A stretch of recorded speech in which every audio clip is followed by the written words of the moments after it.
గుణత్రయానికి ప్రతీకగా ఉంటుంది. ఈ గుణాలన్నిటికీ కూడా ఉపరిగా ఉండేటువంటి వాడే పరమాత్మ గనక, వీటి నుండి దాడితే తప్ప మనం భగవంతుని చేరుకోలేం గనక, దానికి ప్రతీకగా ఈ వృక్షరాజం అలరాలుతూ ఉంటుంది. ఎవరైతే మారేడు చెట్టుకు నిత్యం నీరు పోస్తూ ఉంటారో వారు పరమేశ్వరుని నిత్యం కూడా అభిషేకించినంత పుణ్యాన్ని పొందుతూ ఉంటారు. ఎవరైతే మారేడు చెట్టు మొదట్లో మేలిమి గంధాన్ని రాసి రోజు కూడా ఆ మారేడు చెట్టు మొదట్లో దీపారాధన చేస్తూ ఉంటారో, తూర్పు దిక్కుగా శిఖ వెలిగే విధంగా వారి ఇంట్లో లేదు అనేటువంటి పదం లేకుండా ఎప్పుడు ఏది అవసరమో దానికి కావాల్సినటువంటి సమృద్ధి అంతా కూడా ఏర్పడుతూ ఉంటుందని చెప్పని మనకి శివపురాణం చాలా ప్రమాణంగా చెప్తూ వస్తుంది. అంతేగాక పొద్దున్న నిద్రలేవగానే ఒక్కసారి నమస్కారం చేస్తే చరట ఆ మారేడు చెట్టుకి సమస్తమైనటువంటి పాపాలు కూడా హరించుకుపోతాయి. భూమండలంలో ఉండేటువంటి ఎన్ని రకాల పుష్పాలు ఉన్నాయో, ఎన్ని రకాల సుగంధభరితమైనటువంటి పత్రాలు ఉన్నాయో, వీటన్నిటిని కూడా అర్పిస్తే పరమాత్మకి ఎంత పుణ్యమో ఒక్క మారేడు దళాన్ని సమర్పణ చేసినట్లయితే అంత పుణ్యం కలుగుతుంది అని చెప్పని. అందుకని అటువంటి మారేడు దళాలతో చేసేటువంటి శివార్చన అనంతమైనటువంటి ఫలప్రదాయకం అవుతుంది. అటువంటి మారేడు దళాలకు సంబంధించినటువంటి బిల్వాష్టకాన్ని శ్రవణం చేద్దాం, ధన్యులమవుదాం. త్రిదళం త్రిగుణాకారం త్రినేత్రం చ త్రియాయుధం త్రిజన్మ పాప సంహారం ఏకబిల్వం శివార్పణం త్రిశాఖైః బిల్వపత్రైశ్చ అచ్ఛిద్రైః కోమలైః శుభైః తవ పూజాం కరిష్యామి ఏకబిల్వం శివార్పణం కోటికన్యా మహాదానం తిలపర్వతకోటయః కాంచనం శీలదానేన ఏకబిల్వం శివార్పణం కాశీక్షేత్ర నివాసం చ కాలభైరవ దర్శనం ప్రయాగే మాధవం దృష్ట్వా ఏకబిల్వం శివార్పణం ఇందువారే వ్రతం స్థిత్వా నిరాహారో మహేశ్వర నక్తం హౌష్యామి దేవేశ ఏకబిల్వం శివార్పణం రామలింగ ప్రతిష్ఠా చ వైవాహిక కృతం తథా తటాకాది చ సంతానం ఏకబిల్వం శివార్పణం అఖండ బిల్వపత్రం చ ఆయుతం శివపూజనం కృతం నామ సహస్రేణ ఏకబిల్వం శివార్పణం ఉమయా సహ దేవేశ నందివాహనమేవ చ భస్మలేపన సర్వాంగం ఏకబిల్వం శివార్పణం సాలగ్రామేషు విప్రాణాం తటాకం దశకూపయో యజ్ఞకోటి సహస్రశ్చ ఏకబిల్వం శివార్పణం దంతికోటి సహస్రేషు అశ్వమేధ శతక్రతౌ కోటి కన్యా మహాదానం ఏకబిల్వం శివార్పణం బిల్వానాం దర్శనం పుణ్యం స్పర్శనం పాపనాశనం అఘోర పాప సంహారం ఏకబిల్వం శివా. మంగళచండిక ఆఖ్యానంలో ఈ విశేషాలన్నీ కూడా చాలా స్పష్టంగా చెప్పబడతాయి. త్రిపురాసుర సంహారం చేయడం కోసం అని చెప్పని మంగళవారం నాడే పరమేశ్వరుడు అమ్మవారిని పూజించినట్లుగా, అమ్మవారి నుంచి వరాన్ని పొంది పరమేశ్వరుడు త్రిపురాసుర సంహారం చేసి త్రిపురములను జయించినటువంటి మహన్యాత్ముడిగా దేవతందరి చేత పూజింపబడినట్లుగా మనకి దేవీ భాగవతం తెలియజేస్తోంది. అంతటి విశేషమైనటువంటి వారం మంగళవారం. మంగళవారం నాడు ఏ స్త్రీలైతే అమ్మవారికి కుంకుమార్చన చేస్తారో దుర్గాదేవికి, వారికి ఉండేటువంటి సమస్తమైనటువంటి కుజ సంబంధమైన దోషాలు కూడా తొలగిపోయి సౌభాగ్యం వర్ధిల్లుతుంది. ఏ పురుషులైతే మంగళవారం నాడు అమ్మవారిని పూజిస్తారో కుంకుమార్చన స్వరూపంగా, వారికి కుజ సంబంధమైనటువంటి దోషాలు తొలగినటువంటి కారణం చేత అప్పుల ఊబిలో నుండి బయటపడడానికి, ఆర్థికపరమైనటువంటి ఇక్కట్లను తట్టుకోవడానికి, ఆరోగ్యపరంగా ప్రధానంగా రక్తజనితమైనటువంటి అనారోగ్యాలు ఏవైతే వస్తున్నాయో వీటిలోంచి కూడా మనం బయటపడడానికి ఖచ్చితమైనటువంటి అవకాశాలు ఏర్పడతాయి. అందుకనే మంగళవారం నాడు చేసేటువంటి అమ్మవారి యొక్క పూజ చాలా ప్రశస్తమైనటువంటిది, విశేషమైనటువంటిది. అంతటి యోగప్రదాయకమైనటువంటి మంగళవారం ఉన్నటువంటి నేటి రోజున దుర్గా పరమేశ్వరుని ఆరాధించడానికి గాను ఉపకరించేటువంటి పరమాద్భుతమైనటువంటి మహిషాసుర మర్ధిని స్తోత్రాన్ని శ్రవణం చేద్దాం, ధన్యులమవుదాం.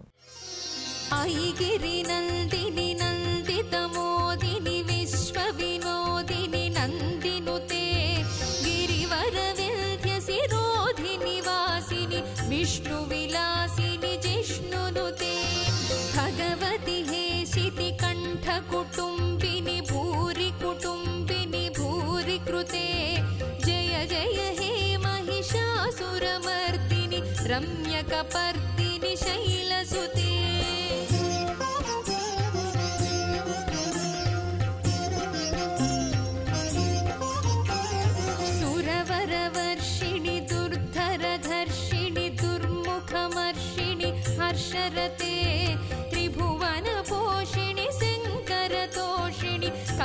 दोषमोचनि घोररते तनुजनि रोषिणि दुर्मदशोषिणि दुःखनिवारिणि सिन्धुसुते जय जय हे महिषासुरमर्दिनि रम्यकपर्दिनि शैलसुते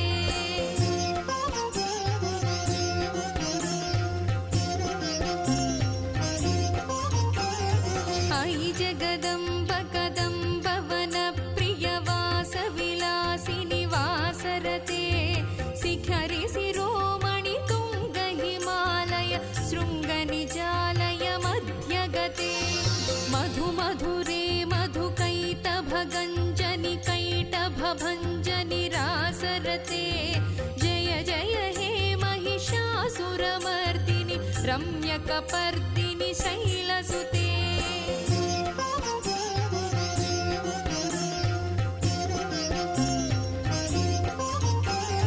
अयि निज हुङ्कृति मातृनिराकृति धूम्रविलोचनि धूम्रसिखे समरविशोणित बीजसमुद्भव बीजलताधिक बीजलते शिव शिव शुम्भनि शुम्भ महाहव दर्पित भूत पिशाचपदे जय जय हे महिषासुरमर्दिनि रम्यकपर्दिनि शैलसुते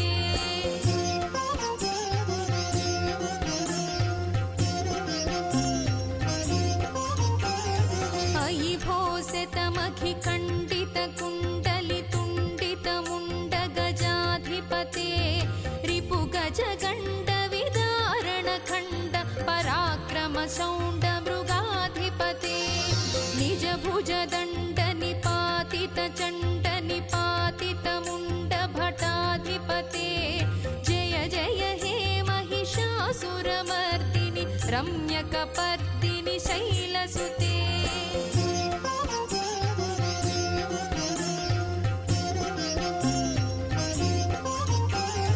हयरणमर्मरसात्रवदोर्धुरदुर्जय निर्जय शक्तिभृते चतुरविचारधुरीण महाशिव दूतकृतप्रमथाधिपते दुरितदुरीह दुराशय दुर्मद दानवदूत दुरन्तगते जय जय हे महिषासुरमर्दिनि रम्यकपर्दिनि शैलसुते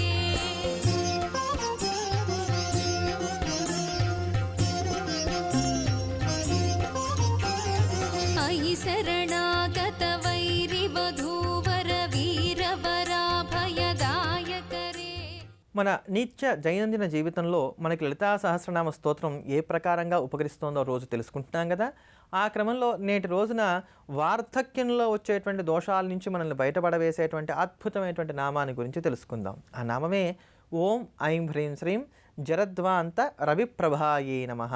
ఓం ఐం హ్రీం శ్రీం జరద్వాంత రవిప్రభాయే నమః. జరత్వము అంటే శరీరం శిథిలం అవ్వటం, ఒక వార్ధక్యం రావడం. వార్ధక్యం వచ్చిన తర్వాత ఏమవుతుంది, నేను ఎన్నాళ్ళు ఉంటానో, ఎప్పుడు వెళ్ళిపోతానో, నేను చేయాలనుకున్న పనులను చేయగలుగుతానో లేదో, ఇట్లాంటి భయాలతో కాలక్షేపం చేస్తారు తప్ప పరం కోసం ప్రాకులాడరు. అటువంటి దోషాలన్నీ తీస్తారు కనుక అమ్మవారికి జరత్వాంత రవిప్రభాయే నమః అనేటువంటి నామం వచ్చింది. అయితే ఈ రోజుల్లో వార్ధక్యంలోకి వచ్చాక పెద్దవాళ్ళందరికీ కూడా ఒక ఇబ్బంది ఏర్పడుతోంది.